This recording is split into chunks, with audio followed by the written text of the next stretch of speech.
Hey everybody, I'm very excited to announce this new big project I've been working on with a friend for a while now. It's our podcast. It's called GC Squared, where we talked about games and comics with a guy named Garcia and a guy named Campbell. Anyway, we're very excited about this. I'm very excited about this. Here's the first episode, so you can go ahead and check that out. And make sure you go follow GC Squared on Spotify. You can find it by typing in GC2. All right, let's go. By the way, want to hear some proof that I care about you? I mean, is this going to be blackmail material later, or? No. You know what released 5 minutes ago? What released 5 minutes ago? The Xenoblade 3 story DLC. Oh, dude. Yeah. Why are you talking to me? Because the podcast is important to you, and I know it'd be fun. Oh, I feel super special now. Yeah, there aren't many people not play Xenoblade 4. All right, so I will try really, really hard to make sure this is more fun than well-developed video game DLC. Yeah, good luck. Shulk is in the DLC. Oh. It's an uphill battle for you, my friend. Hi, everyone. Welcome to kidding, our podcast. Don't worry, man. This is Garrett. He's the best friend ever. Yeah, I'm excited to see what you came up with, because... Yeah, because you don't know. You don't know what I picked. No, I do not. So, hey, everyone who hasn't quite listened to this yet, but will some point. Hi, welcome to the podcast. What are we calling it? GC Squared? Yeah, GC Squared, I believe. Yeah. Okay, that's neat. That's cool. So, hey, introductions to get that out of the way, because, you know, this is the first episode, and that's how things work here. We introduce the people, then the concept, and then we go, because I'm really excited to get into this. So, my co-host here is Garrett, and when Garrett isn't writing hit songs about princesses that are named after fruit, he is a contracted writer specializing in video game strategy guide stuff, and that's kind of sick. Yeah, I actually recently also started getting more involved with video game news as well. So I do video game news, and I also do video game guide writing alongside more professional level. Well, I guess that is professional, but yeah, more. I also do more like subject stuff, more like business-based writing as well. Right, that's probably the best way to phrase it. And then for the other person, which most of you will probably know from his YouTube channel, Comic Crash, is Taylor Campbell, and he does YouTube not as a living but as a hobby. Maybe one day as a living. We'll see how things turn out. He majored in film and does a lot of film-related and social media-related stuff for work. Woohoo! Yeah. Cool. All right, so the concept of this here podcast here is I really, really, really love comic books, right? And I think it's fair to say, Garrett, that you really, really, really love video games. That's very fair to say, yes. Okay. If I'm not writing, I'm playing video games. Yeah, there it is.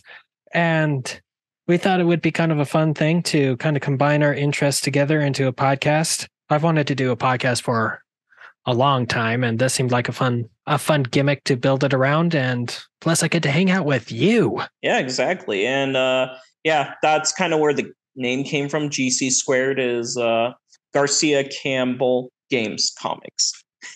Yeah. And the joke I keep making that isn't all that funny is that together we make one fully functioning teenager from the 90s talking all about comic books and video games. And also GC also happens to be an acronym used for GameCube, so that's nice too. GameCube. It's also an acronym for, I was hoping I could come up with something before the end of that sentence, but I didn't quite make it. Google comic book GC. I got nothing. Green carrot. Green carrot. Green carrot.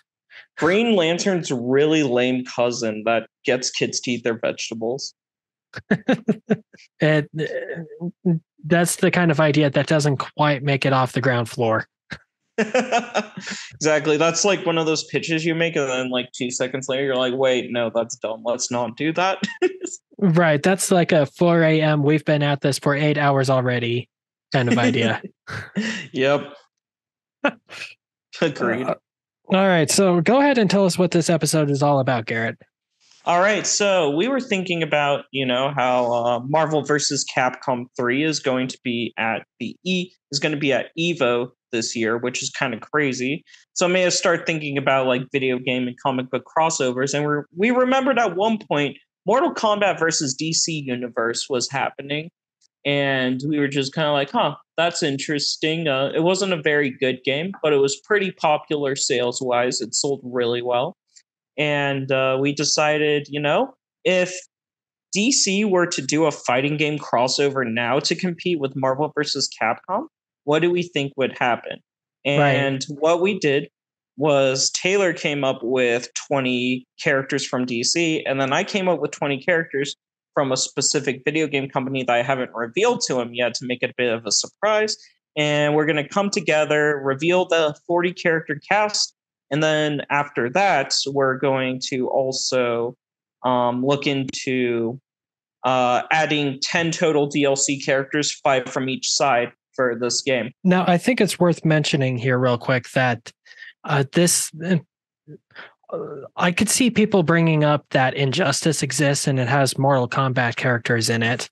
But it's not really a true studio crossover, and not even DC versus Mortal Kombat was, right? Because that was just one game franchise up against, the one comic book franchise. But this is really supposed to be the equivalent of what Marvel versus Capcom is.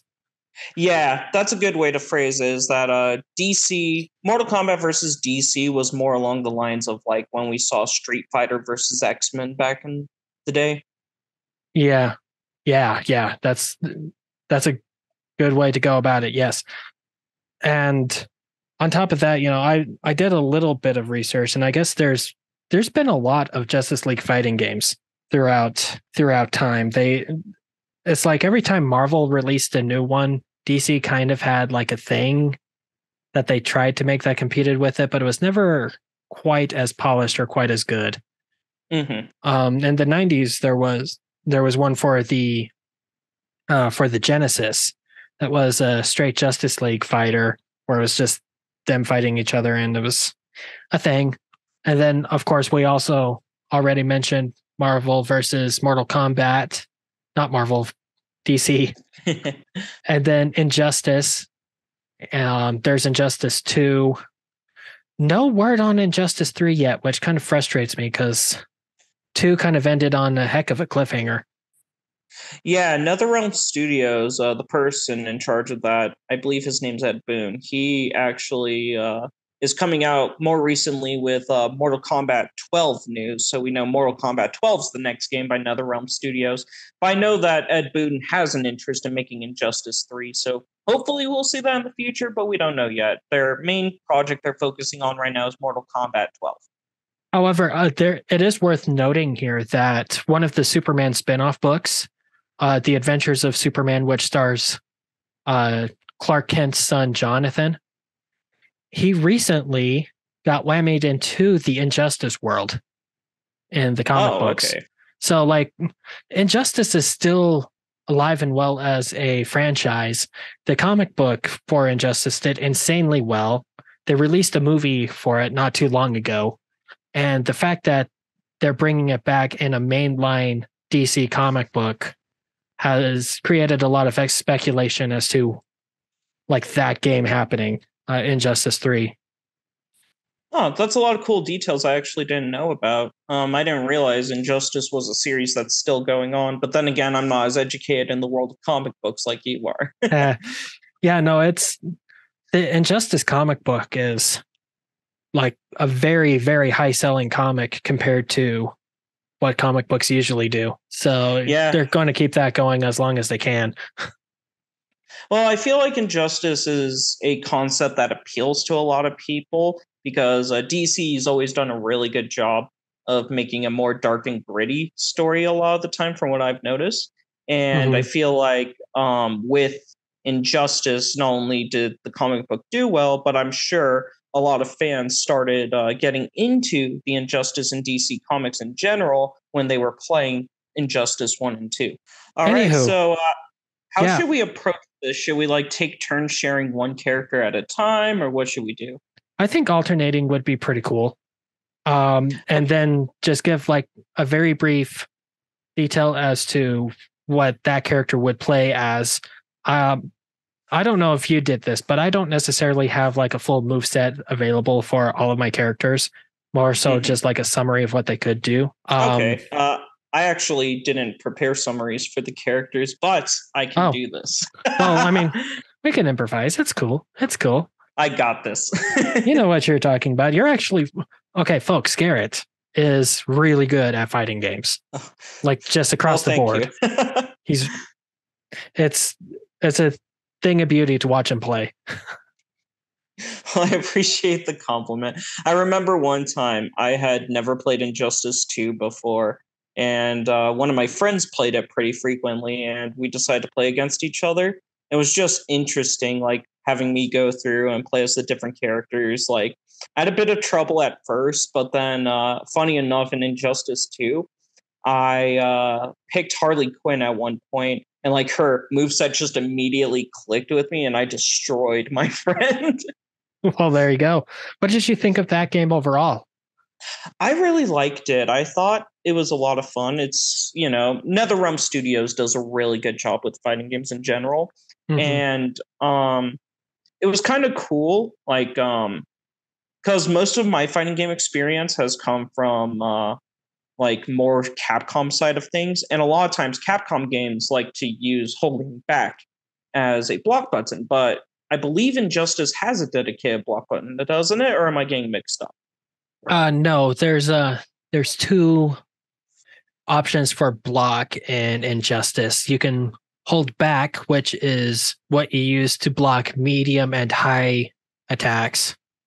And then you hold down to block low attacks.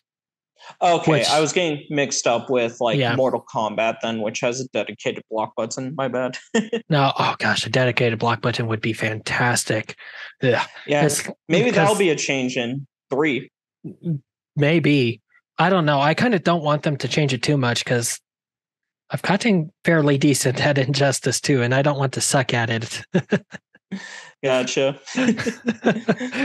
But yeah, we could get started. Should I start or should you start? Okay, I am dying to know what video game company you picked, because I have no idea which franchise you picked. I don't know if you picked Nintendo. I don't know if you picked Rare. I don't know if you picked what. I don't know what you did.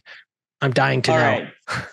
So I decided to go with something that I felt would have a good mix of characters and multiple franchises. And I also thought along the lines of, what's a company that would try to compete with Capcom in the fighting game space? And I thought about it for a while. And at first I was thinking maybe Bandai Namco, but then I thought about further and thought maybe that wouldn't be the best idea. And on top of that, Bandai Namco has been helping Nintendo with Smash Bros. A lot. So a lot of their attention goes there, and they do a lot of 3D arena fighting games for like anime fighters. So I decided to go Sega. Ooh, hold on though. Okay. I felt like there was a lot of potential with Sega, so that's why I chose. Oh, that's a cool idea. I can really dig that. Yep. All right. So first character on the roster, which will really surprise you, is Sonic the Hedgehog. No. Yeah, I know, right? Very surprising. Oh, you can't see it. You can't see it, but I have the biggest smile on my face right now. This is a fantastic idea. I love everything about it. Yeah, and I was thinking, with Sonic the Hedgehog, he would probably have more of a rushdown type play style where he's just constantly in the opponent's face, attacking them a lot. I know in Smash Bros. He's pretty infamous for having a more keep away, hit and run play style. But I figured if this was a more traditional fighting game, that rushdown could really work for him, where he just, he has plenty of punches, kicks, spin dashes, and stuff that he could use that would make him an interesting character with probably decent mix-ups. All right. How similar do you think he would play to his Smash Brothers counterpart? Do you think he would have a lot of verticality to him, or? I guess whether or not he had decent verticality would be dependent on the type of fighting game this is. For example, if it's more 3D based, like Soul Calibur Tekken / Virtua Fighter, then that wouldn't make too much sense. But if it was more of a traditional fighting game, like from the Versus series, like we see with Marvel vs. Capcom, or like Blaze Blue Cross Tag Battle, or Dragon Ball The Fighters, then verticality could be a really useful tool for him, where he'd just get up high and maybe try to hit the opponent with some cross-ups to trick him into trying to figure out, oh gosh, which way I'd block. Okay. Mm-hmm. Cool. Well, that's a solid start. I mean, you can't not put in Sonic if it's Sega. Right. Like that's the only character that Sega cares about. As more or less. All right. Cool. So I guess I'll go. All right. This also won't be surprising at all. But my first pick is Superman. Geez, who would have guessed? I love the guy. He's so cool. So, Superman, I kind of envisioned him being like the Mario of the game, right? Like he's really well-rounded in like everything, but that's the thing. He's well-rounded. He's not top tier in any regards, but if you use him right, then you have a lot of tools available to you. Yeah. If that makes any sense. Yeah, I get you. Like more similar to like you see that a lot from him even in the Injustice games, where he has pretty good upfront fighting, but he also has decent zoning with his lasers. Yes, exactly. Like, not gonna lie, since Injustice is a thing, I kind of built like my impression of these characters a lot from Injustice. Now, for my next pick, I decided to go with this one because Sega does own this company and stuff connected to it. So my next pick is Joker from Persona 5. They own Persona? The company Atlas is a part of Sega. Oh. Yep. Okay, I can get on board with that choice. That's a good choice. He's a good choice. Yeah, I would kind of like to take a more similar approach to what we see in the Persona fighting games with him, where his persona functions more as like a separate button altogether that can be used for different spells you want to cast from the game. And then otherwise, I would say taking a similar approach to Superman, make him a more balanced character, because that's kind of what you see a lot in the Persona games, is Joker's more of this jack of all trades that can use various different personas and it has decent stats across the board. Yeah. Okay. That's very cool. I like that. Oh gosh, the Persona. I once got really curious, okay? And I found like one of those art AI things and just put in like what various superheroes would look like in the Persona art style. Ooh. And it's really sick. So like I can dig it. Like if the whole game looked like Persona, I'd be extremely happy, except that's very niche, so maybe not. Yeah, fair enough. All right, well, who's choice? Sorry. Oh, thanks. Who's your second pick? This won't surprise anyone. It's Batman. Very solid choice. Makes a lot of sense. Batman sells games. So Batman is, in my mind, is a lot more martial. He's not necessarily the best at zoning. He does his best work when he's next to the opponent. Mm-hmm. And then, it's a combination of martial arts mixed with a lot of gadgets. Okay. Yeah, it makes a lot of sense. So a lot of stuff that we'd see from like similar to Injustice, I guess. Yeah, I mean, similar to Injustice, but also just kind of um, like if I could somehow take the fighting style, the free flow fighting thing from the Arkham games and implement that into like a 2D space, that would be pretty sick. That'd be pretty cool. Yeah, I'm sure you could come up with some really cool combos with that approach. Yeah.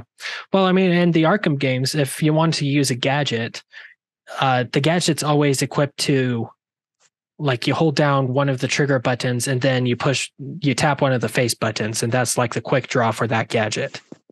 Okay. So something like that. And then if you're not holding down the trigger button, those attack buttons do other things. They're your block, they're your counter, attack, and whatever else you do. Okay, fair enough. All right. Okay, choice number 3. Give it to me. What's up? All right. Choice number 3 is Kiryu Kazama from the Yakuza franchise. Ooh, okay.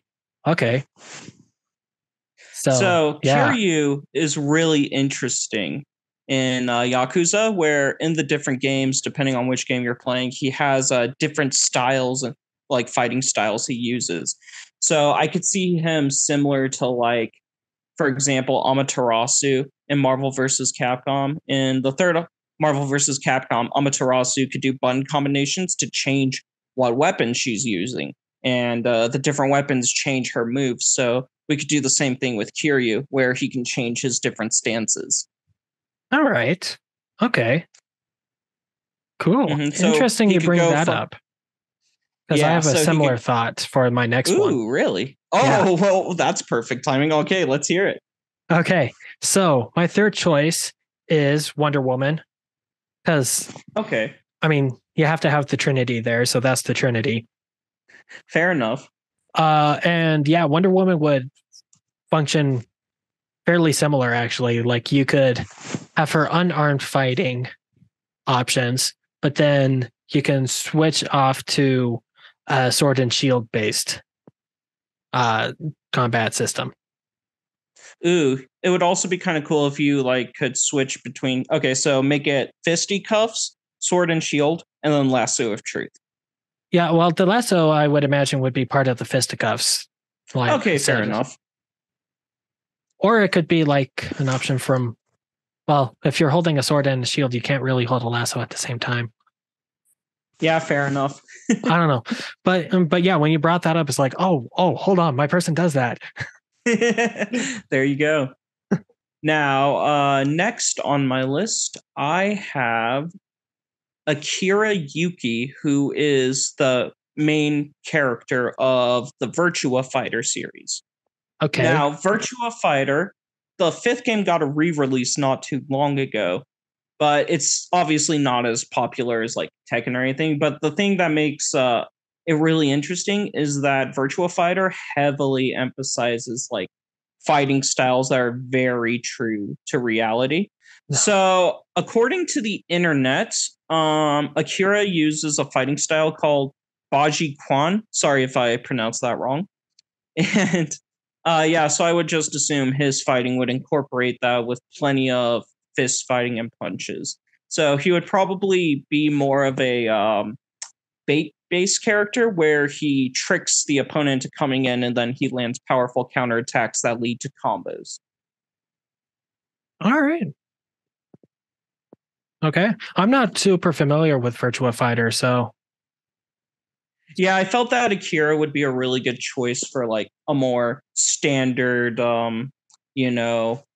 pick. Like you see, fighting games always do that. They always have those characters available. That's like, hey, pick this character if you just want to learn the basics of the game and not worry too much about other details. So I feel like Akira could be a good choice for that position, just like how you chose Superman for that position. My turn. Next, I have the Flash. Makes sense. The Flash is the kind of character you pick if you don't necessarily care how hard you're hitting, but you want to throw a lot of punches really quickly. Makes sense. Yeah. So lots of speed based attacks. Sometimes he has lightning based attacks, but it's mostly just um you know, I'd imagine very, very, very similar to how Sonic the Hedgehog plays. Yeah, that actually kind of works out. I love to imagine that if they did a story mode, there would be some stuff with like Sonic interacting with Flash and them like racing and stuff. Like that would have to be in my mind like the first chapter of the story mode. Yeah, fair enough. Here we go, the Flash. All right, next on my list is Tails from Sonic the Hedgehog. Oh, is that where he's from? Yeah. Yeah, I decided to go with Tails because I was thinking about the different Sonic characters. Like, there's Amy, there's Shadow, there's Knuckles, Omega, plenty of Sonic characters available. But I thought that Tails would have the most unique moveset out of the group because he uses plenty of gadgets and stuff as well. And I also kind of like the idea of Tails interacting with Batman and like maybe basing some new gadgets based off of Batman. Like I could see them both working together and developing different things, which would be kind of cool. And I think he would probably have more of a keep away type style where he's using his gadgets to keep the opponents off of him. And then he doesn't have the best up close tools to keep people away once they close the distance. So he'd probably have more trouble against characters that have decent rush down and a good balance of like long ranged attacks to get through his defenses. I had this image put into my brain of Tails working on the Batmobile. And he made the Batmobile like somehow like way better.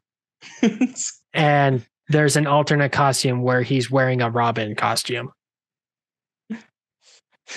That sounds great, actually. I love the idea of Tails in a Robin outfit. And it's like Batman accepts it. All right, who do you got next? So what I've got next is Cyborg. Ooh. I wanted to represent the Justice League and the Teen Titans pretty well in this. And Cyborg, as of late, has been a member of both. So that's one of the reasons I wanted to pick him. Also, he's very technology based, and I thought that would be interesting and kind of sets him apart from the rest of the characters that I have here on this particular list. Yeah, funny enough, he also kind of matches up with Tails in that technology type setting. And on top of that, Cyborg's a very popular character among the Teen Titans as well. Mm-hmm. Don't worry, there's more to come. All right, perfect. All right, next on my list, I chose Ryu Hazuki from the Shenmue series, however you pronounce it. Oh, that's the one where you walk up the hill. Yep, that sure is the game. Yeah, I've heard of that one. Yeah, I decided to go with a Shenmue since I felt like Ryu would have a pretty fun kit. I thought that he could be a fun mix-up character because in his games he has plenty of punch, kick, and grab moves. So since he has that good mix, I thought it'd be kind of cool for him to mix it up where he has a couple fast moves, a couple of hard punishing moves, and a few grab moves and evasive moves to help him close the distance. His range would definitely be his biggest weakness, but he would be a powerhouse like up in people's faces.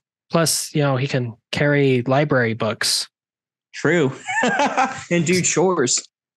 Yeah. Take that, video game protagonist. All right. Okay. I've got next Nightwing. Okay. He's also, he kind of takes up the Robin spot a little bit as well. Mm-hmm. But Nightwing, he's slippery, right? Like he's an acrobat, and that's where his biggest strength lies. He's hard to hit is kind of like his big thing, but kind of squishy. Okay. When you get down to it. Yeah, makes sense. Just one of those more speedy upfront characters. Definitely a glass cannon type. And that's Okay. Starfire, not Starfire. Oops. Uh-oh, did you accidentally leak a character? I mean, every fighting game has that one character that gets leaked. You know what? Fair. Who you got? All right. My next choice is Bayonetta. Sega owns Bayonetta? Yep. Cool. Yeah, so I felt she would be a good choice. Probably make her a very, very heavy combo character that gets in lots of hits, but probably doesn't deal too much damage with her hits. I'd like to see like an incorporation of like her witch time ability as like maybe one of her super moves as a counter hit. That'd be kind of cool. Okay. Give you a big punish and unique combos you can't normally do if you perfectly time a block against an attack with that special. That'd be kind of cool. And I think she has a pretty solid move set to make her pretty fun at chasing people down while also having a little bit of keep away with her 4 guns. Okay. So I see your goth witch and I give you Raven. Hey, there we go. Fair enough. Right. Raven being, insanely popular.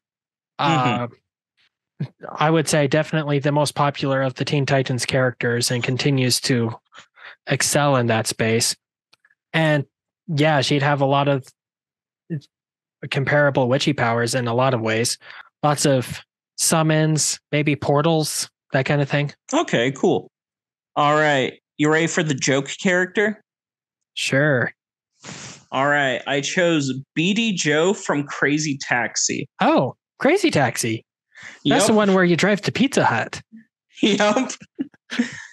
And while I say joke character, I don't mean joke in the sense of like a useless fighter like you see with like Servbot and Marvel vs. Capcom, but joke in the sense of like unconventional and really unique and funny moveset. Right. So I could see him like, just having like standard punches and hits and stuff, but it'd be kind of fun if he had a unique mechanic where he has to like do something. I don't know the exact details of it, but a unique mechanic where his goal is to eventually get his taxi to appear, and it just like super buffs his moves and gives him access to really strong moves for a limited time. That's kind of sweet. I think that'd be a lot of fun. And, maybe like even some crazy stuff like, maybe one of his basic abilities is he like a special ability he uses is he like sees a car coming, quickly jumps out the way, and it comes flying across the screen. So the opponent has to like block against it. I'd have to look more into the unique mechanics for him as to how he would summon the taxi, but I kind of like that idea to make him a more unique, fleshed out character. All right, so the story is starting to fill itself out here, right? Mm-hmm. This guy at one point stole the Batmobile. And that's why Tails had to work on it. That's amazing. All right. So continuing on with the Teen Titans, next I have Starfire. Okay. Starfire, the one that got leaked. The one that got leaked and everyone was like really excited about. It somehow got leaked on a poster that also included like a picture of Willy Wonka somehow. Like it was a really strange leak. It was the kind of leak where everyone's like, nah, until it actually happened. But like she's all about like keep away. Yeah.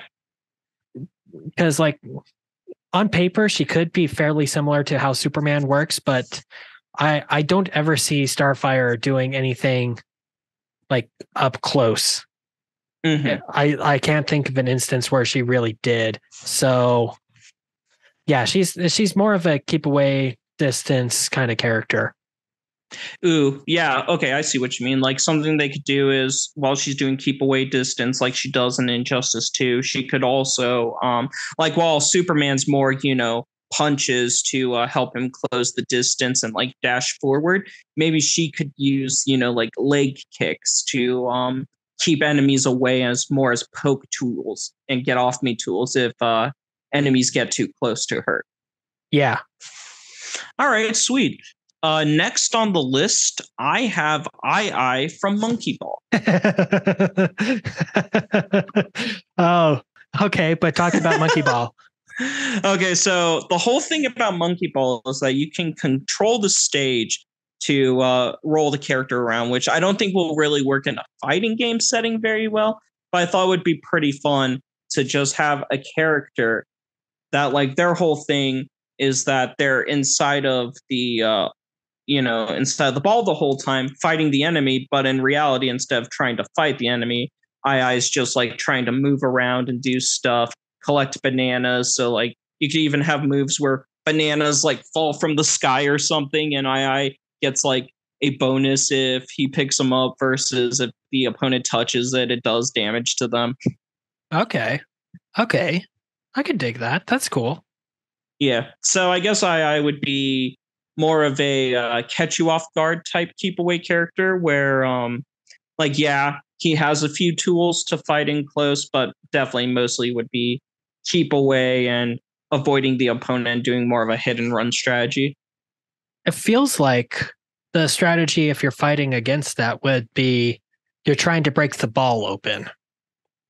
Ooh, you know what? That could be a really fun mechanic, actually, is making it set up so that II has really good speed while in the ball and is a very strong character. But if you break open the ball, II slows down a ton, but maybe has access to different moves.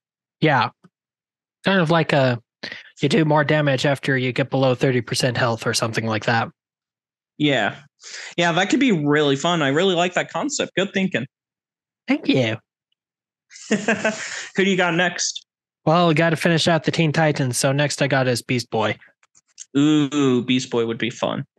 And Beast Boy would be... Okay, I don't know if you ever played that Teen Titans game that was released during like the PS2 GameCube era. No, but I always wanted to when I was a kid, but never found a copy of it. Oh, buddy, I have a copy. We should like hang out and play. We gotta play that. Yeah, I have it on the PS2. Well, remember, I have a PS3 in my place, and you're gonna be in town this upcoming week, so. Yeah. I'll throw it in my Teen backpack. Titans time. Perfect. Okay. Anyway, Beast Boy. So, okay, that game it's Marvel Ultimate Alliance, but Teen Titans, right? But it has an arena fighter mode in it too. Ooh. And the arena fighter mode has like a bunch of characters. None of them are very well balanced. Like they're all broken. If you play as it's not Firestorm. It's like some Firestorm ripoff. Mm-hmm. I can't think of him. He was only in like 2 episodes of the actual show, but he has like this move where he just makes a wall of fire and nothing can get past it. And if you just spam triangle, you automatically win because the other person can't do anything. But Beast Boy in that, his whole deal is like he has a basic attack, but almost all of his other attacks are animal transformations. Okay. And I was thinking, maybe as health gets lower, he transforms into bigger, more powerful versions of those animals as you go along.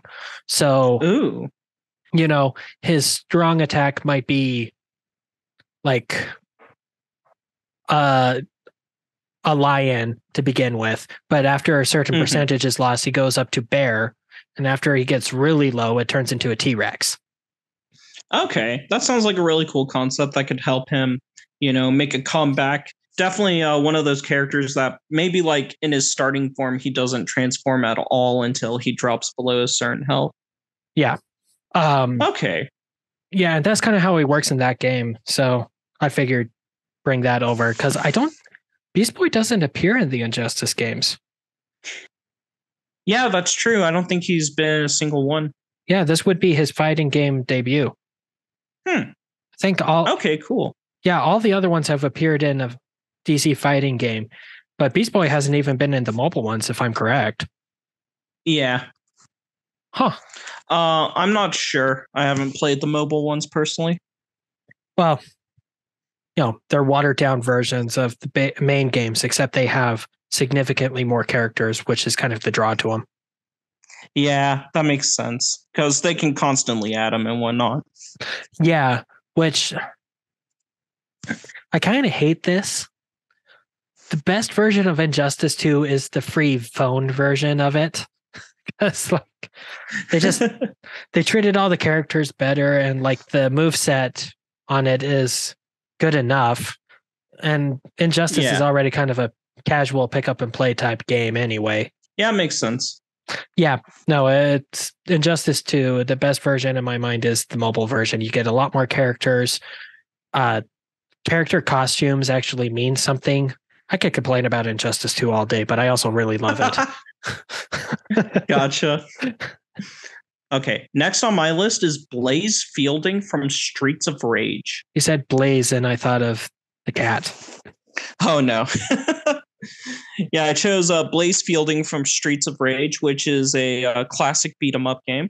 It got a fourth game not too long ago, like a few years ago or something, so it's definitely still in the thoughts of Sega and up front. And I thought Blaze would be an interesting choice for that, because the thing that's interesting about Streets of Rage is like your characters don't run particularly fast or anything. They got some pretty good grapple moves. So I think it'd be kind of funny to have this, and like kind of interesting and cool to have this more petite woman as like the dedicated grappler, slower character of the game. Okay. That's a fun contrast.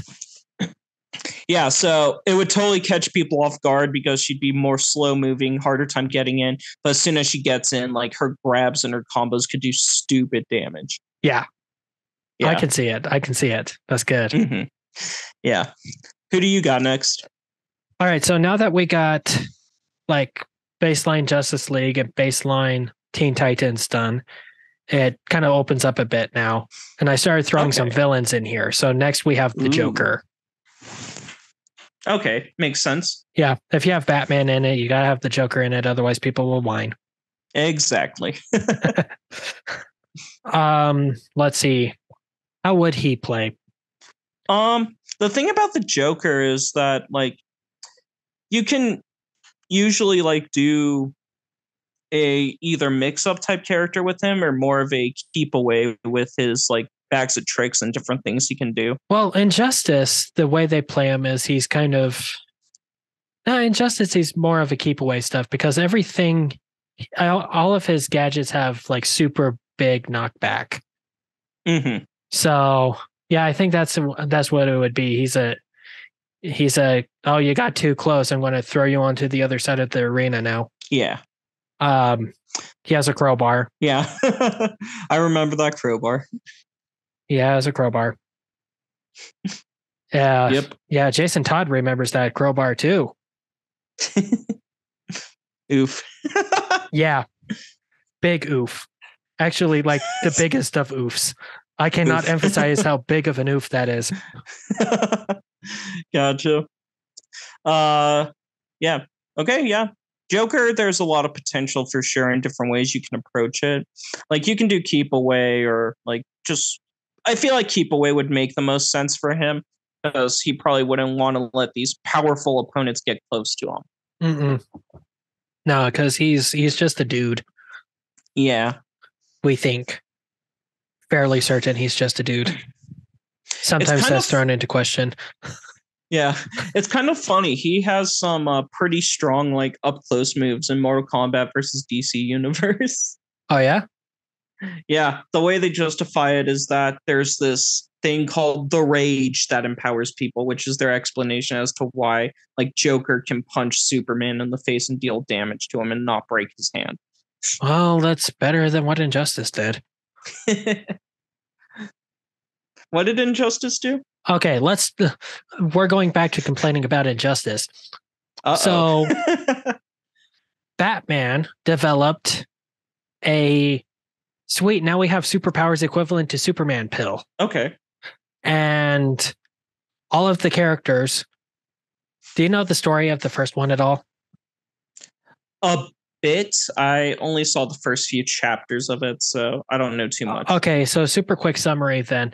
Batman enlists the help of a Justice League from a different dimension to come take down a tyrannical Superman.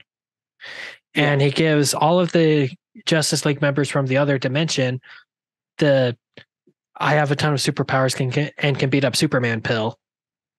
but Okay. it's dumb because fine, you want to make a stupid pill that makes things happen, fine. It doesn't mean that Joker's bullets are any more powerful. It doesn't mean Green Fair Arrow's enough. arrows actually hurt. Like, Yeah. there's a disconnect. Yeah, I getcha. Okay. There's definitely plot holes there. That's the problem. Injustice is a video game first. It's a storytelling device second. Oh, yeah, for sure. All right, next on my list, I have Selvaria Bless from Valkyria Chronicles. Now, I've heard of Valkyria Chronicles. Yeah, Valkyria Chronicles is a really interesting game where it takes place in kind of a World War II, not Europe type setting where they have a bit more technology than you'd see there. It's really interesting, but it's definitely a heavy focus on war and tactics.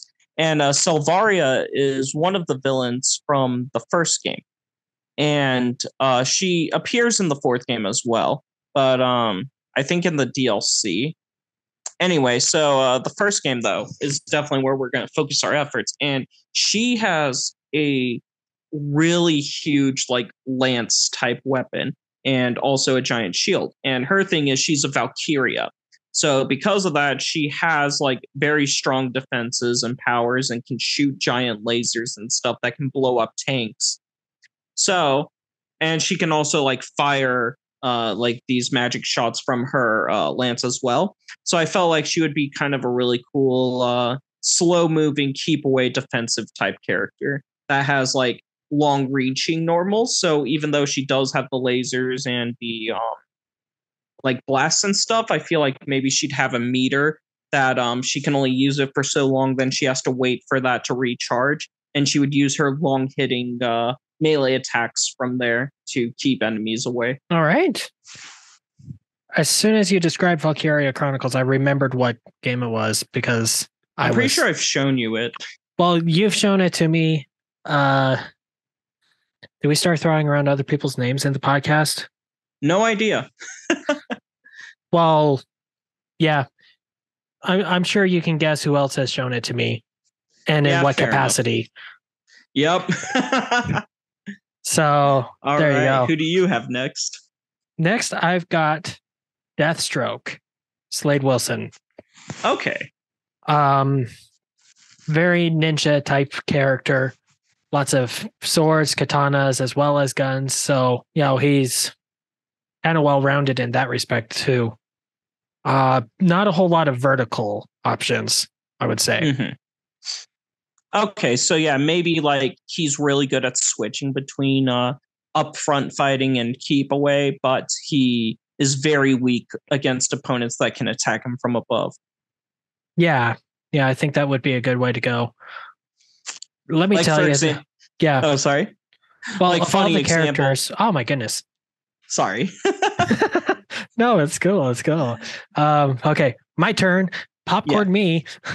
So I will say, though, of all of the characters I fight against in the Injustice games, I have the hardest time with Deathstroke. Mm-hmm.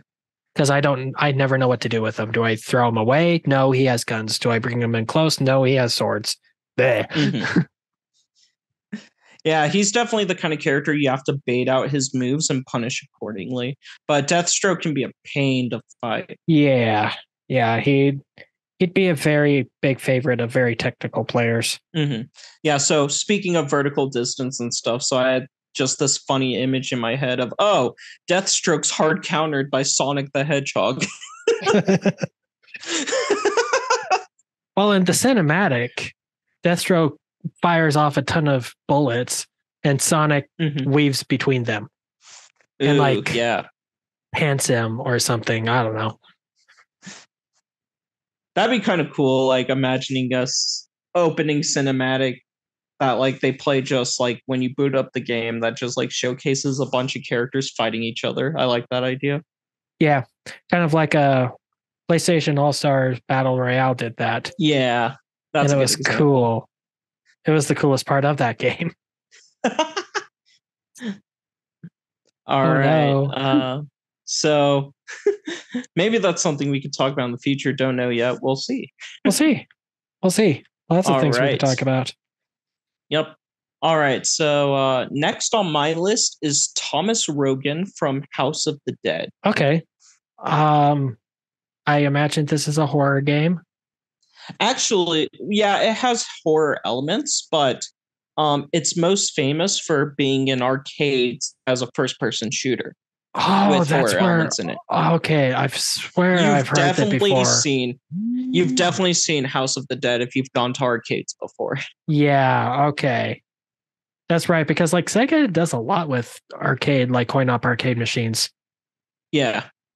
And I thought it'd be really cool to have Thomas Rogan in there as a keep away character with guns that also utilizes zombies appearing and like attacking the enemy as he barely dodges out of the way and whatnot. I think that'd be a cool mechanic. Ooh, Though that is cool. maybe to make it more true and to avoid him being overpowered to the arcade game is he has limited shots and has to find a moment to reload. Okay, so it's just that's kind of like a cooldown then on that ability. Exactly. Neat. All right, your turn.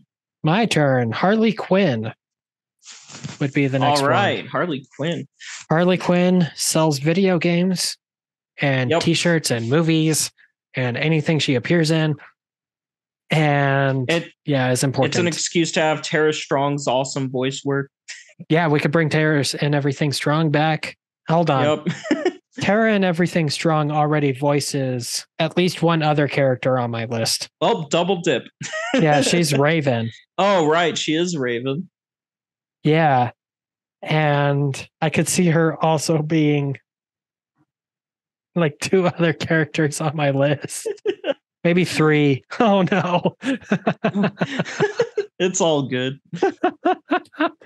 Oh, well, that's what she gets for being extremely talented and having the voice of a chameleon. Fair enough.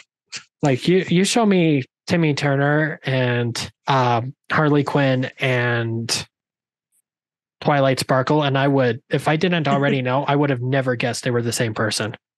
Exactly. All right, but that's who I got.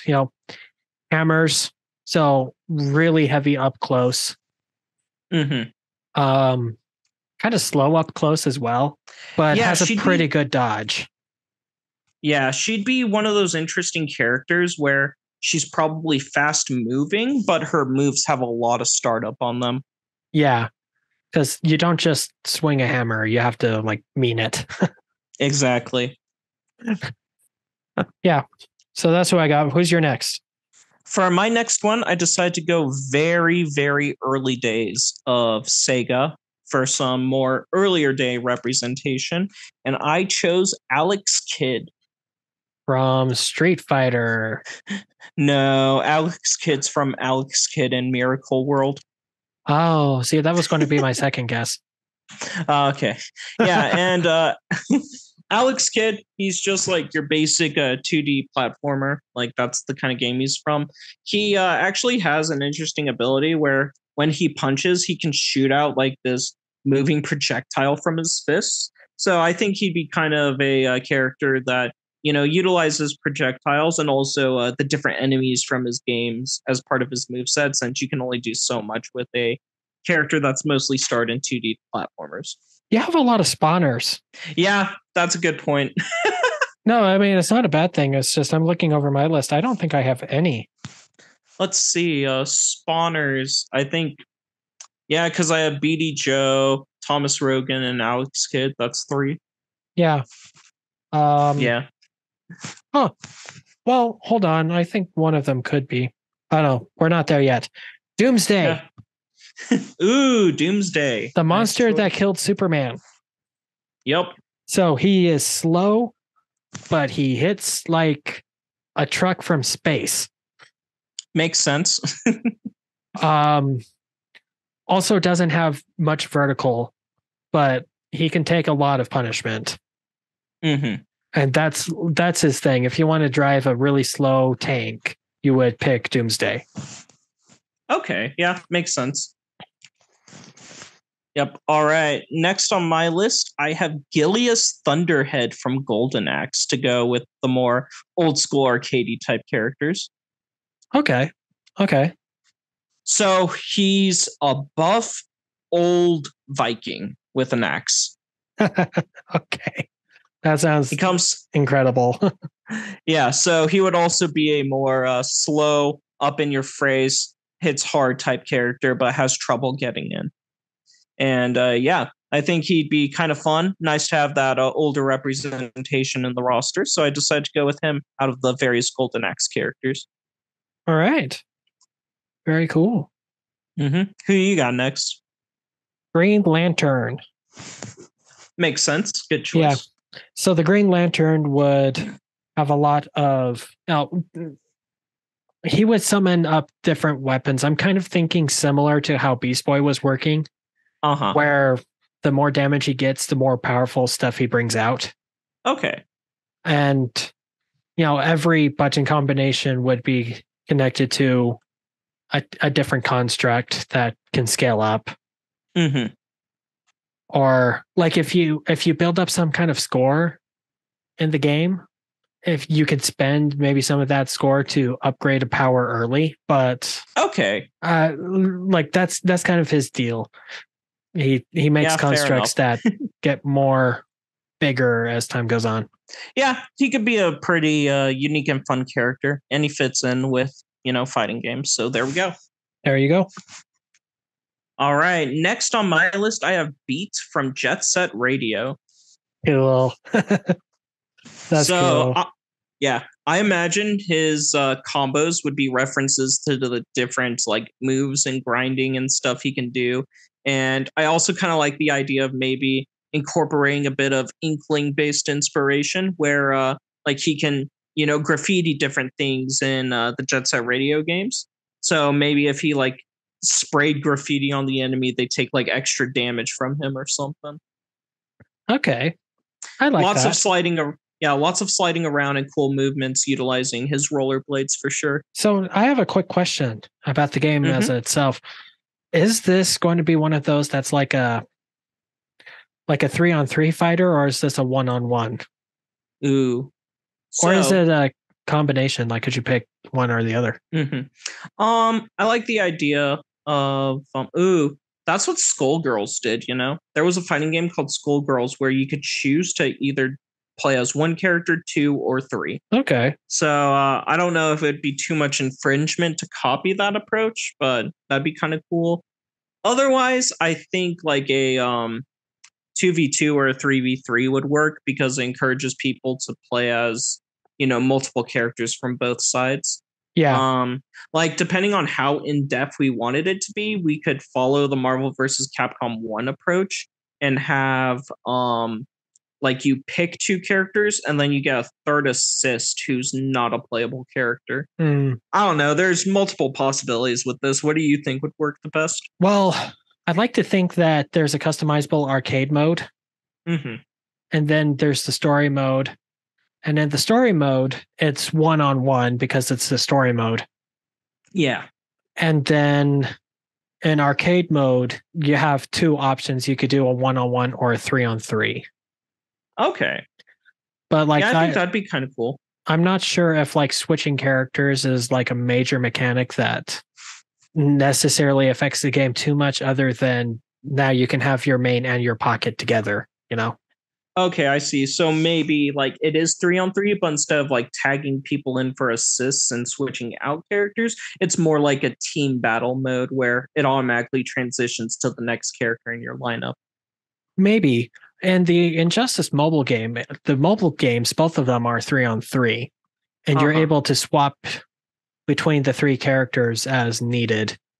Okay.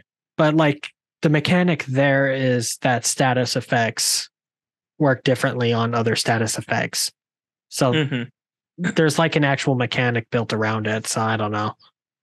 Okay, fair enough.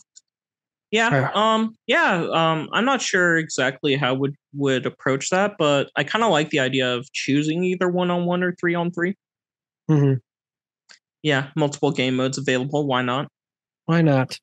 Fair enough. No worries. All right. What do you have next for us? Hey.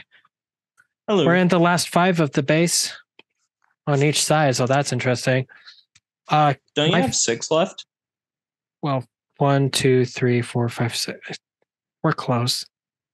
We're almost to the last Fair five. enough. Captain Cold from The Flash. Fair enough, Captain Cold. Environment manipulation. Mm-hmm.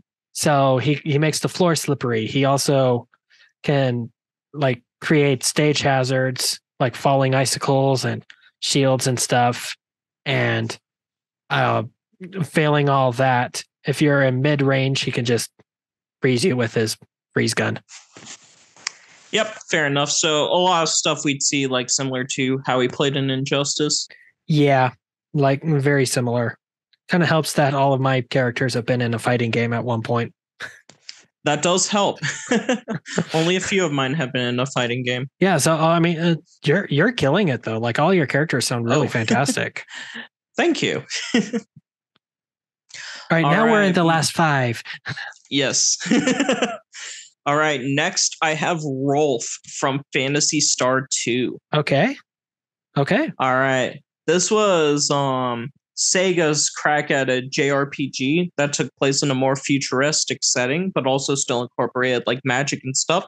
So Rolf would be using a mix of like sword fighting with magic, except Rolf's kind of interesting because like if you look at his spells list, like yeah, it's mostly damaging spells, but he also has a few healing spells and also like a couple of spells that allow him to teleport to different locations and whatnot, like teleport back to towns or teleport out of dungeons. So I think it'd be kind of cool if he could use that magic spell to teleport to different spots on the map, depending on what input you do. So he'd have like decent magic, maybe like close to mid-range magic to avoid being overpowered, as well as plenty of solid sword strikes. Maybe give him an MP meter to make him better manage his spells so he doesn't just spam them all match. Okay. That's cool. Mm-hmm. It also sounds like someone was looking at Final Fantasy and was getting jealous. More or less. Okay. Cool. Speaking of magic, my next one is Zatanna. Zatanna? Yeah. Okay. Who would probably be, I could see her being a big spawner character. Mm-hmm. Also just like lots of status effects from her. Like she could transform the opponent into a bunny for a couple of minutes. Not a couple of minutes. That would be disastrous. Yeah, I know Zatanna, like she has some interesting mechanics in the Injustice series where she can like cast spells on you to mess up your controls and stuff. Oh, that would be so fun. But yeah, that's Zatanna, stage magician turned superhero. Yep. Because that's what happens when you're really, really good at being a stage magician. Fair enough. So going off of JRPGs, the next one on my list is Vice from Skies of Arcadia. Hey, I've heard of that. Yep. I'm sure you've heard of that before. I've heard about that a lot. Vice in Skies of Arcadia, he deals pretty good physical damage, and his magic's not the best, but he has some pretty good magic that gives him status buffs. So I could see him, like, instead of like casting magic to deal damage to enemies, he'd more so cast magic to adjust his stats and give him slight boosts, or to change the elemental effects maybe on his sword. Mm-hmm. So you could do that as well. And then I definitely think most of his damage would come from his special moves that you can just utilize in different ways, similar to how he has that SP pool in his game. Yeah. So yeah, Vice would definitely be, I think, a fun, more sword-based character. I agree. Pirates. Yep, Pirates. I played a little bit of that one. Mm-hmm. I enjoyed it well enough, but I'm not much for turn-based games. But I can see the appeal. Yeah, fair enough. And I think he'd be really fun in a fighting game setting. I agree. I think he would be. Plus, he's a pirate, which is kind of fun. Yep. Cutlasses. He has 2 cutlasses. Yep. Because why have one when you could have two? Yeah, it's kind of interesting though, because his one list works more like a tonfa and is like more for blocking. All right, who do you got next? Okay. So I got the Red Hood, Jason Todd. Okay. So poor guy over here. Mm-hmm. So his melee attacks are going to be extremely similar to, they're going to be like a combination of Batman and the Joker as far as his melee attacks. In that he also has a crowbar. There you go. And then distance wise, so like martial arts with a crowbar. But then like distance wise, lots of gunplay. Not a whole lot else distance wise. So like he's a Deathstroke at a distance, but up close he's Batman with a crowbar. Yeah. So he was just like, he dealt with that situation, was just like, hey, I see how effective crowbars can be. Dude, yeah. Okay. I'm sure you have not seen this movie. You have not seen Batman Under the Red Hood. I have, actually. Oh. Yeah. Did you like it? Yeah, I enjoyed it. I had a friend that was really big into Batman, and it was on Netflix at the time, so we watched it together. That's probably Batman's second best animated movie. Yeah, it was really good. It's a good one. I should watch it later because it's good.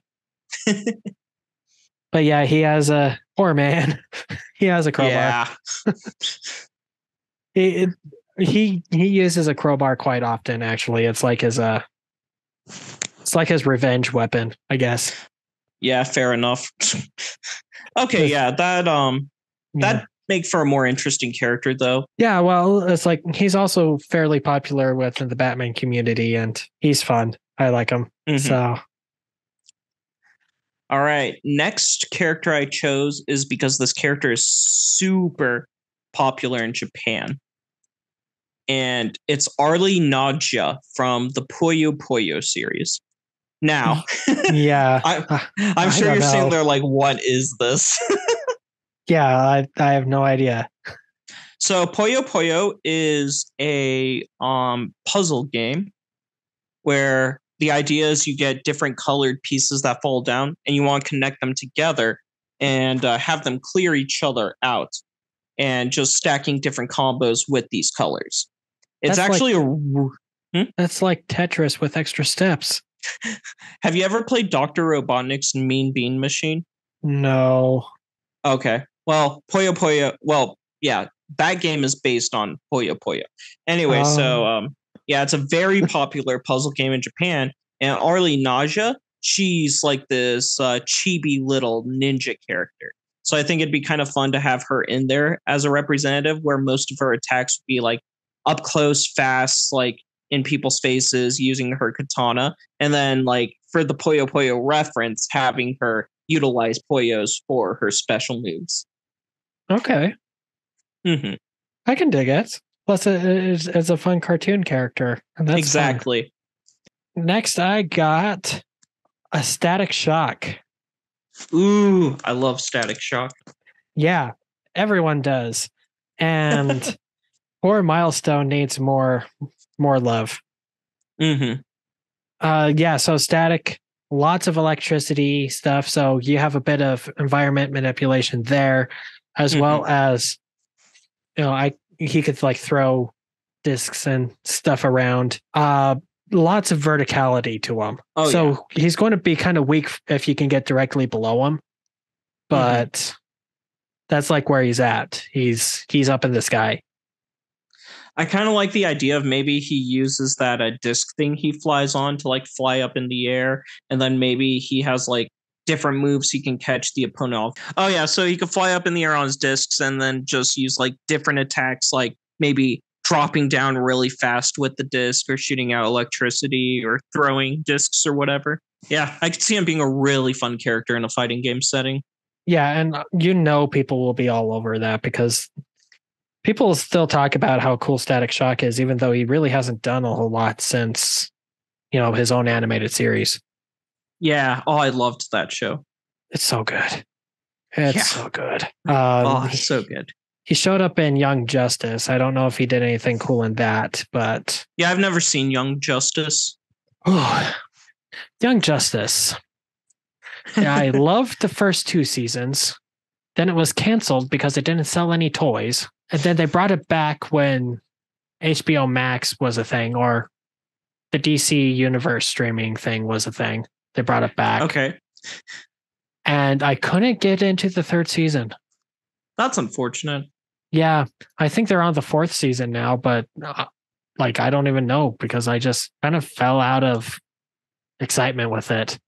But you can tell that they were really excited to kind of shake off the shackles of being kids TV, Okay. The 3rd season was a lot more violent, showed a lot more blood and guts. Dang. Yeah. It went a lot harder. Who's your 19th? All right, my 19th is Samba de Amigo. Yeah. Because I thought it would be really, really fun to have a music-based character where his whole thing is, he's just trying to get in there and then land hits with his maracas and then combo you with music notes and stuff. I think that'd be a really fun mechanic. That's awesome. I love that. Just a fun, wacky character to play as. All kinds of yes. Yeah. I'm on board. Yeah, I don't know if there's much else to say about Samba de Amigo. I figured he'd be a good choice since he has a new game coming out soon. Yeah, I saw the trailer for that. It looked fun. Yeah, they have a battle royale mode. Everyone deserves a battle royale mode. Exactly. So, who's your 19th? The cheetah from Wonder Woman. Okay.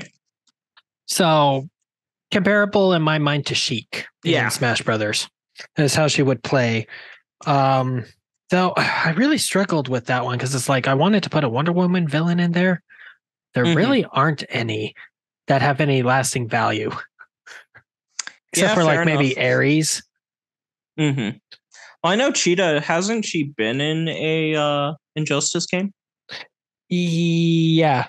So is Ares. So Wonder Woman got her entire rogues gallery of 2. Mm-hmm. I mean, Cheetah was in Wonder Woman 1984, so. Yeah, so was The Mandalorian. Gotcha. Life is good, but it can be better. All right, yeah. I wish that movie was slightly better. Fair enough. Okay, so last character on the roster. I want to go with a character that hasn't seen much limelight for a while, but was decently popular, is decently well known in the Sega franchise. And I chose Knights. Knuckles.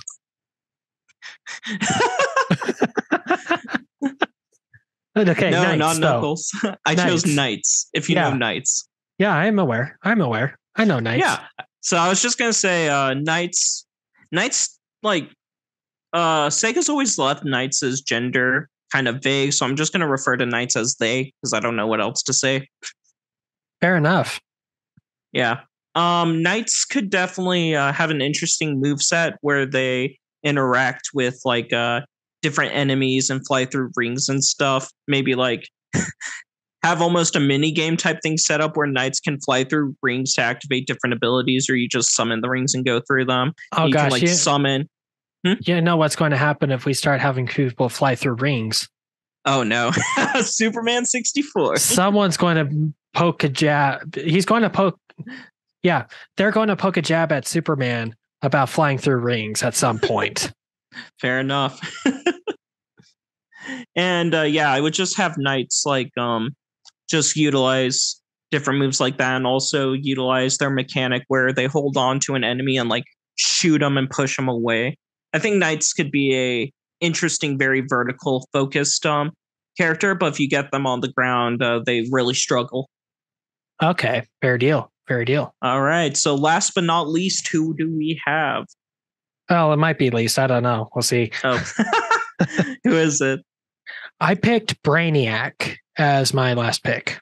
Ooh, interesting choice. Yeah, because personality wise, Brainiac would by far and away be the most chill of the bunch. Because he really just has no emotion, which I think it would be an interesting contrast against my varied characters of various personality. Yeah. So there's that. Also, just like, technology is kind of fun. He would play like a more extreme version of Cyborg. Okay. Like a lot more technology focused and more keep away focused. Yeah, probably. A lot more technology focused. A lot of keep away. Very, very menacing.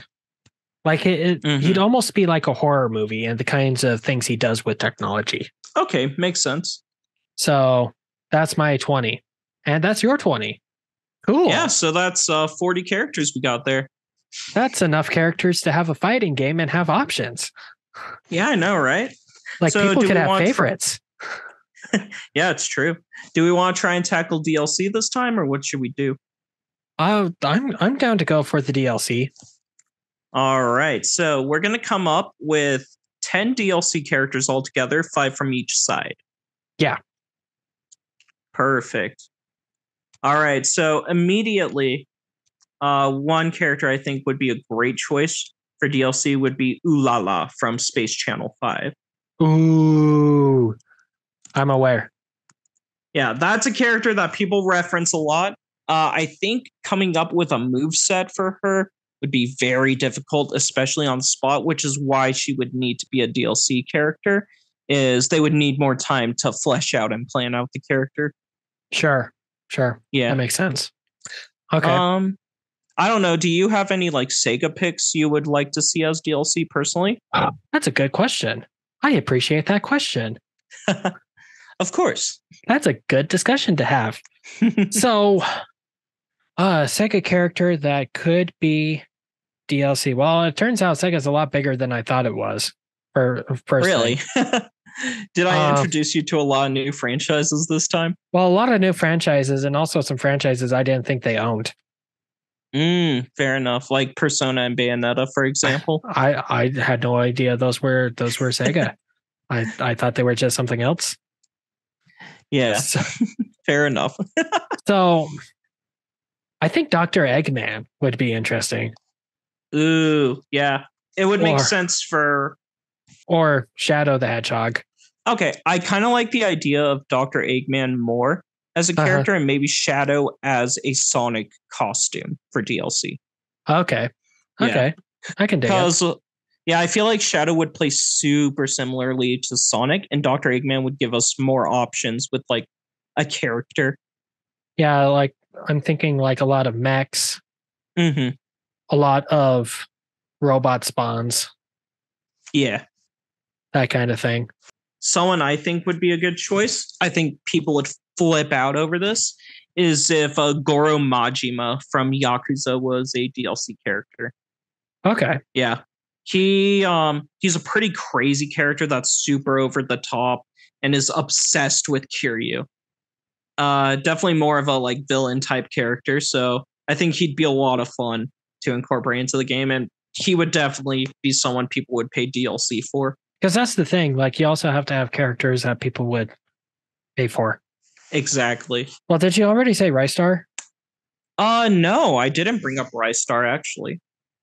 Okay, well, I think that's one because like Rystar was almost like an important person, an important sun starburst thing. Yeah, I remember Rystar. That'd be kind of a cool, interesting pick that a lot of people would be like, oh, I remember Rystar. Yeah, and I could see a game like this actually being really beneficial for Sega because you're opening up a lot of other properties that Sega probably hasn't thought about in a while. Oh, I thought of one that I think could be really cool. Okay. Sketch Turner from Comic Zone. That just feels like it would make a lot of sense, wouldn't it? Yeah, I feel like Sketch Turner would be a character that makes a lot of sense for this game since it's a crossover between video games and yeah. Okay, do you know Sketch Turner or no? I've heard of the game, but I don't have a whole lot of context. No. Okay, I think Comic Zone would be right up your alley. It's a beat 'em up game where how it works is you play a Sketch Turner who, like, this villain showed up and transported Sketch into his own comic book. Okay. Okay. So what you have to do is you have to make your way through your own comic book, fighting the enemies you encounter. And while you're doing that, you hop between the different panels you drew. Okay, hold on. Is this available on anything I own? It's on Steam. Oh, well, there you go. I have And Steam. since it's a 90s game, you spell comics with an X at the end. Well, yeah, that makes it cool. Yeah, you should look it up real quick. It's called Comic Zone. All right. Pulling up the Googles. Yeah, and he can transform into a superhero form as well. It's only $1. It's a 1995 beat 'em up video game developed by SEGA. Bright colors. This style is in previously used video games. Concept originated in 92. Amiga Joe pencil trapped in the Comic Zone. Sketch Turner, artist, New York City. Okay. Mm-hmm. And it's a beat 'em up. I can do Yep. beat 'em ups. Yeah, I feel like it would be a really cool character for a fighting game, especially if you like incorporate his like superhero form and stuff. Yeah. And he can like pick up different items and fight with them. So I'm sure like maybe like for one of his moves, he summons like a specific item that he immediately holds and can use until it breaks, stuff like that. I pulled up a list of Sega games here. Mm-hmm. Let me see if there's anything I would recognize that is worth bringing up. We currently have 5 characters, but I'm down for you to look through that list and we can maybe swap some out if we want. Let's see. Just seeing if there's anything that like I specifically recognize here. Space Channel 5, except we already... Oh, Toe Jam and Earl. Oh, that's a name I haven't heard in a while. World Series Baseball. Yes! Virtua Cop? I actually don't know that one. Oh, it's like it's an arcade game. Okay. Let's see. Yeah, it's like a arcade cover shooter. Okay, gotcha. Yeah, no, those are the extra ones that stand out to me. Space Channel 5, except I think we already brought in Space Channel 5. Yeah, we put Ulala as a DLC character. Yeah. Do you want us to stick in Toe Jam and Earl and swap them out with someone else? I don't know. I don't think Toe Jam and Earl really holds a candle to anyone else that you've already brought up. Fair enough. The only one I could see is maybe swapping Sketch Turner with Toe Jam and Earl. I feel like Sketch Turner Turner feels like he needs to be in this game. Yeah, I was going to say, even though he's not the most popular character, he seems like he was designed for this game. Oh, in the story mode, he's the character that the game is centered around. Ooh. But would that work with him as DLC, though? I guess not. So you'd have to transfer him around, maybe. Okay, I have an idea. So the way the story mode happens is it's Sketch Turner drawing the comic, and that's the story that's happening. Okay. And then for the DLC reveal trailer, it shows him getting sucked into the world, like what happens in his game. Okay. Yeah. So that's how we would explain him as the DLC. I can dig it. Mm-hmm. Now we do the DC side. So we could take a similar approach where you mostly lead it and then I make suggestions. Sure. All right. So when I came up with these DLCs, I was thinking of like characters who kind of have a similar allegory to someone who's already in the main roster. So would probably need some refining, as well as characters I think people would be willing to buy the DLC for. Yeah. As well as some characters I think could really use a good popularity boost and would be beneficial. Okay. First on my DLC list, I suggested Supergirl. Okay. Though the danger there is obviously she has the same powers and moveset as Superman. Yeah. And even in the Injustice 2 game, she plays rather similarly to Superman. Mm-hmm. So I'd actually be okay with dropping Supergirl, but seeing as how she's getting a big boost in popularity recently, being in the Flash movie and such, I feel like keeping her in would be a good idea. You know? Okay, well, how about we keep her there for the time being and see if we want to replace her with someone else later? Sure. All right. Next, sorry. I was just going to say, I feel like we are heavily missing some Aquaman. Oh my goodness, you're right. There is no Aquaman. Oh, well. I would be down for Aquaman, but do you think he would be worth putting in for DLC? I think he could be, but I feel like it would also kick out one of my I wish this character got more love options. Ah, okay, I see. Yeah, that's the struggle I have with that. But like Aquaman, he is relatively popular again because of Mr. Momoa. Yeah, makes sense. So that makes a lot of sense. All right, well, we can always come up with multiple options and then narrow it down from there. Sure. All right, my next option is we got Dick Grayson and we got Jason Todd in the game, so I wanted to put Tim Drake in the game. Okay. As base Robin, and he's more of a detective character and less of a combatant, so I don't know how that could be incorporated in, like, as a moveset. Yeah. But it would round out almost the whole Bat family. There's going to be some Damian Wayne missing.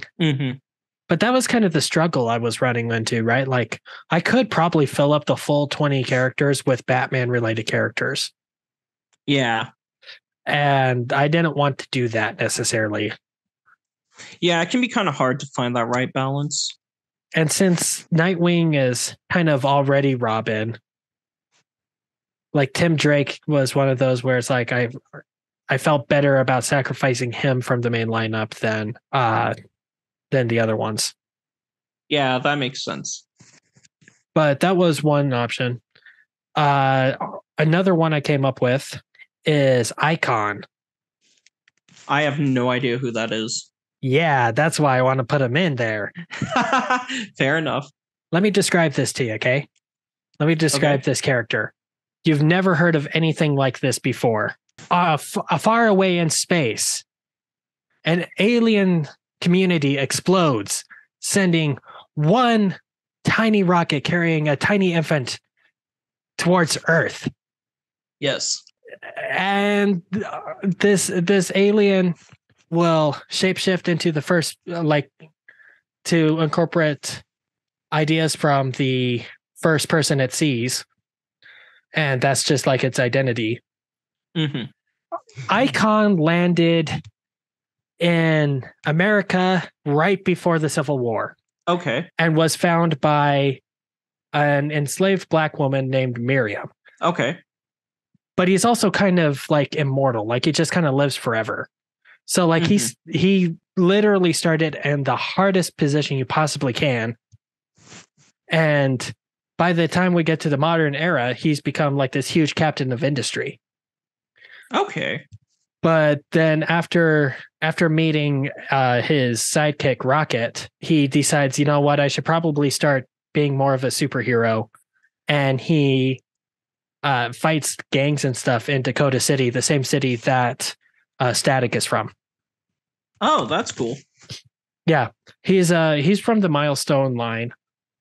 He was kind of Milestone's equivalent to Superman, but has a few differences. Okay. What would you think of the concept of making the character a tag team character where it's Icon / Rocket? Ooh, that would be cool. That would be cool.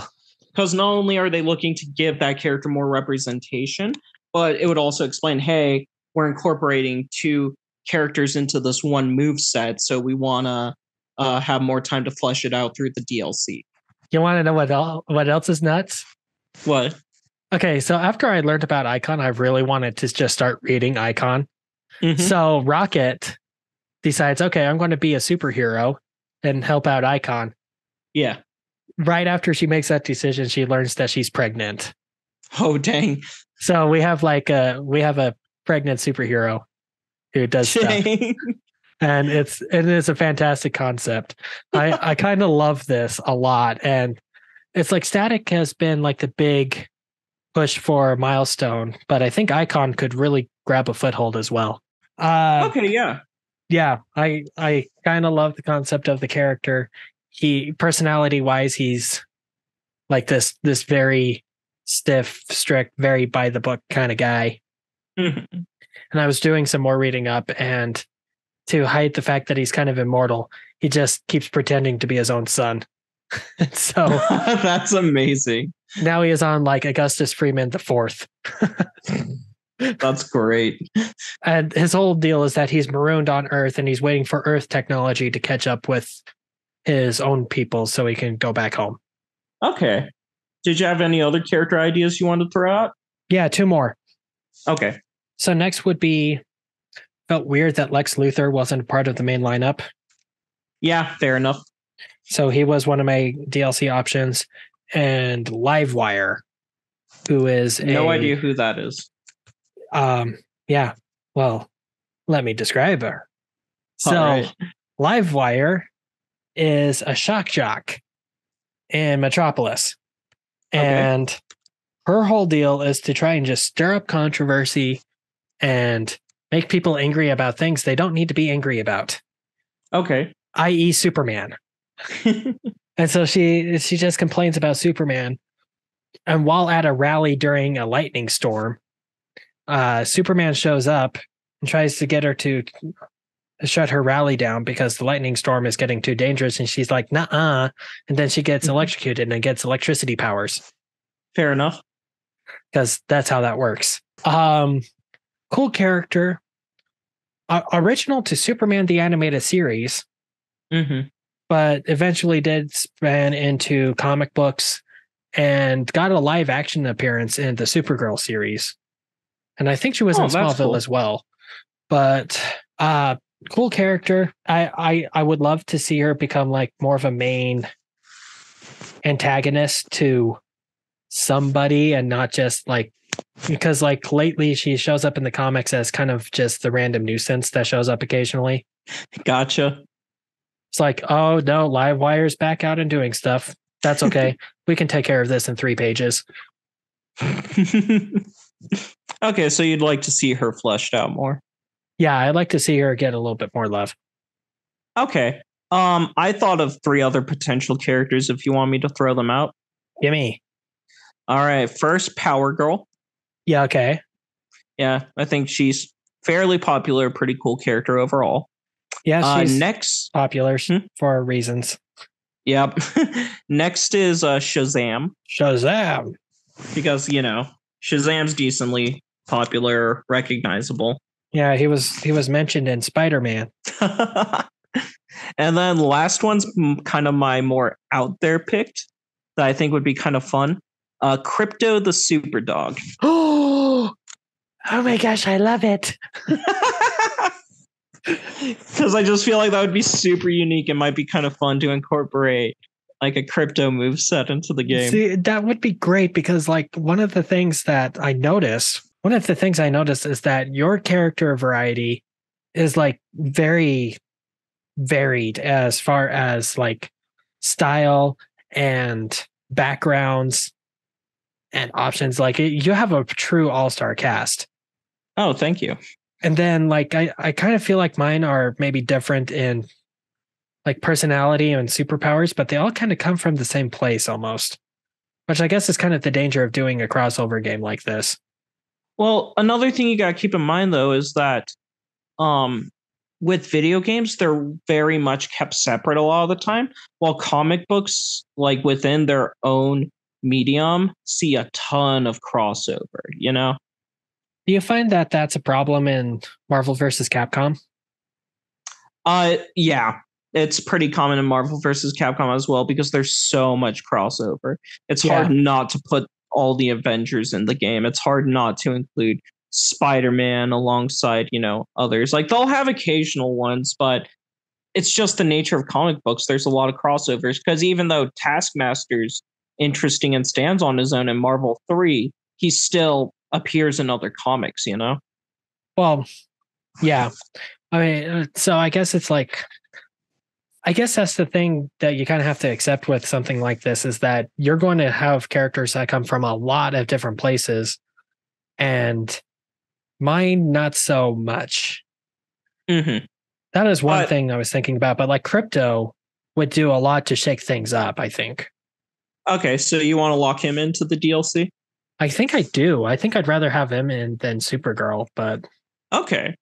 Like, I just feel like with crypto, that would definitely be a character that not only do people recognize, but I feel like people would be kind of hyped for him and the kind of like, whoa, that's an out of nowhere pick. And that's really cool. I like crypto. Yeah. You know, when that show was on, it was on like 15 minutes after school got out for me, right? Yeah. And I'm not ashamed to admit that I would rush home from high school so I could watch this kid's show because it was kind of entertaining. Fair enough. Crypto, the super dog. I haven't seen the movie yet. Oh, yeah, there was a movie, huh? Yeah, it was recent. The Rock was in it like 3 times over. Gotcha. All right, well, we can cut Supergirl then for crypto. Yeah. And just now, a whole bunch of Supergirl fans cried in anguish. Yep. So that leaves us with 7 characters left. Like, if we're locking in crypto, that leaves us with 7 others we need to narrow down to 4. Yeah. Okay. Well, I don't know if Tim Drake really needs to be in it. Okay. Just because we already have 2 people to more or less represent Robin. Yeah, we have a lot of Batman characters in it. That's fair. I kind of want to forever lock in Icon though. Like, I like the idea of like making a combined moveset with Icon Rocket working together, while also giving a character that doesn't get much representation, isn't as popular, more of a chance to shine. Yeah, and I think Icon could do a lot if he was really given a good platform to be in. Yeah, because like he really hasn't. As far as I know, he really hasn't left comic books.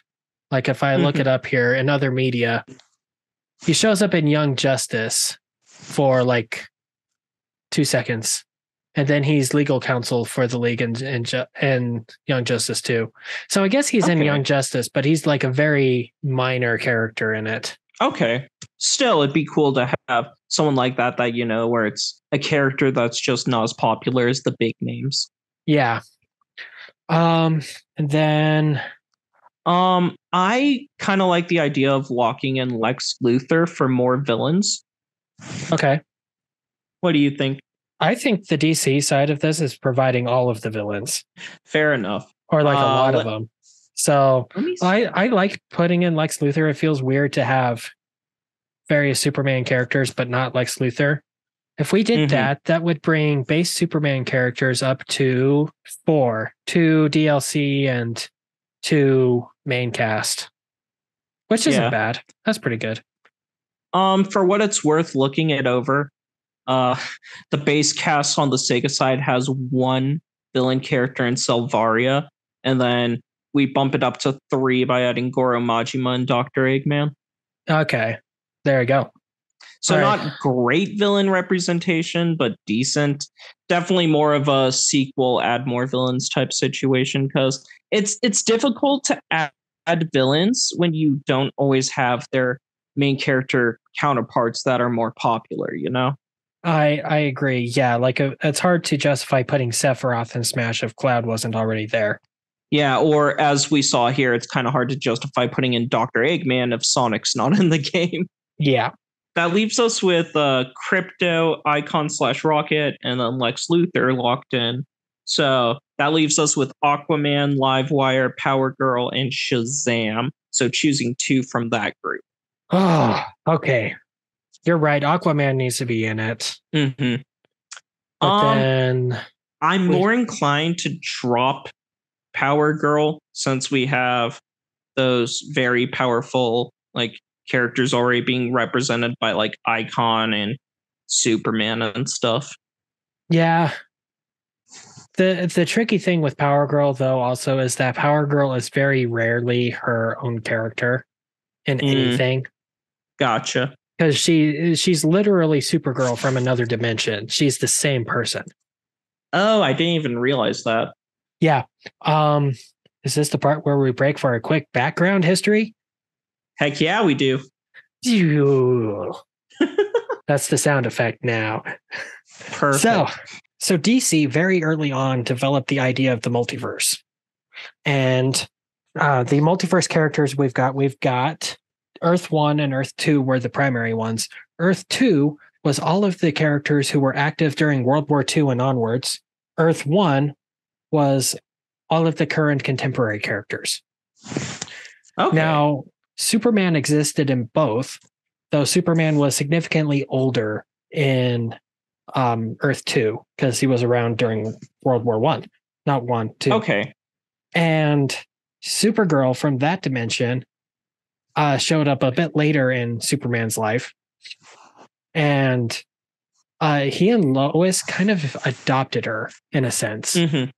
Now, during the Crisis on Infinite Earths, when the multiverse was compressed down into one Earth, Power Girl was left behind and ended up on what they call the New Earth, which was the resulting event of the Crisis.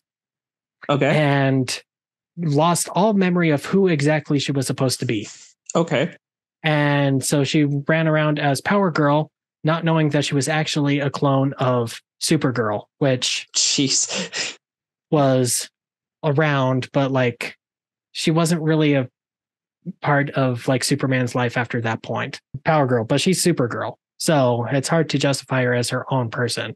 Yeah, I see what you mean. And on top of that, Krypto's taking Supergirl's spot, so it only makes sense to also take Power Girl's spot. Yeah. So if from there, that leaves us with Livewire and Shazam. I want to put in Livewire because I want to put Livewire in.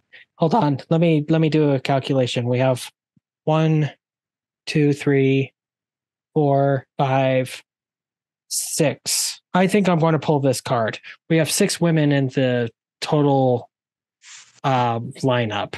7 if you count Rocket. So is that from both sides or just yours? That's just mine. Okay. So I kind of want to put Livewire in, if nothing more than just to kind of help round that out a little bit. Okay, fair enough. And like I said, as another electricity character, I think she could be interesting, especially if you deviate her from how Static already works. Yeah. Okay, sounds good to me. Cool. And Shazam is kind of a ripoff of a lot of the strong characters anyway, too. Like you were mentioning, we have a bunch of those. Yeah, that's true. We need more variety. Cool. All right, cool. Well, it looks like we came up with a lineup. Yes, we did. So let's talk about the game itself for a little bit. Mm-hmm. Do you think this is a thing that could actually happen, like in real life? Anything's possible, but I think it's highly unlikely. Okay. And my reasoning for that is because, I feel like if DC were to dip its toes back into the fighting game genre, it would stick with Injustice because that's what's seen success. They've tried other fighting games in the past and haven't seen much success from it.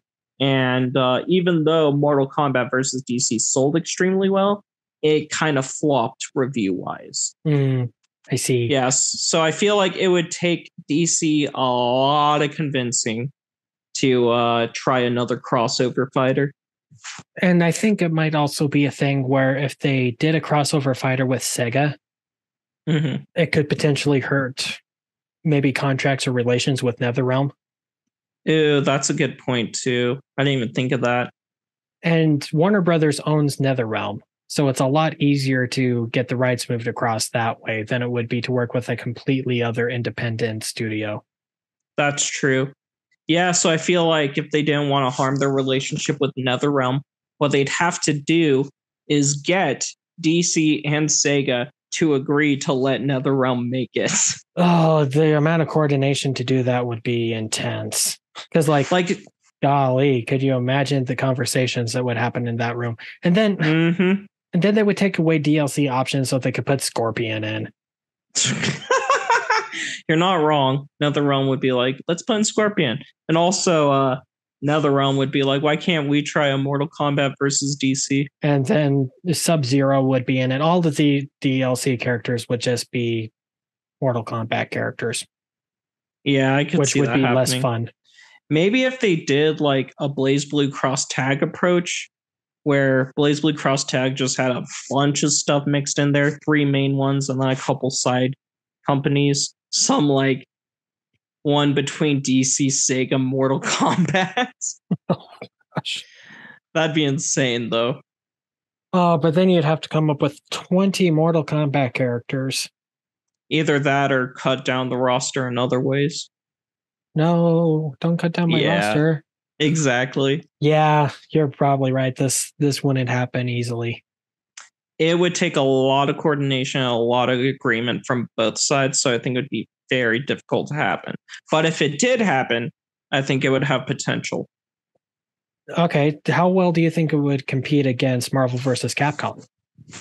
Okay, so the thing with Marvel vs. Capcom is we haven't seen a new Marvel vs. Capcom game in a while. The last one was Marvel vs. Capcom Infinite. Let me double check when that came out. So the last Marvel vs. Capcom game we got came out in 2017. So it's been 6 years since it came out. So because of that, I feel like this might do pretty well unless Capcom and Marvel had coordinated and planned out a 4th game that they then happened to release around the same time. Then I think this game would struggle. But if that wasn't going on at the time, I think it would do pretty well.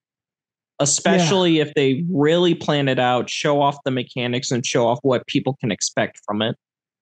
So do you think this would be an either-or scenario? Like, do you think that gamers and even tournaments, if given the option between the two, they would pick one or the other, or do you think they would actually go for both? I think it would be challenging because I think gamer communities would definitely host tournaments for this, especially if it's a fun tournament game that has good variety and fun mechanics. It's going to draw in a tournament audience, and competitive players are going to play against each other, and it'll grow a scene in that sense. But I think it would be very hard to have both Sega, DC, and Marvel vs. Capcom at the same events. Not only that, but also because EVO, one of the biggest fighting game tournaments in the world, is now hosted by Sony.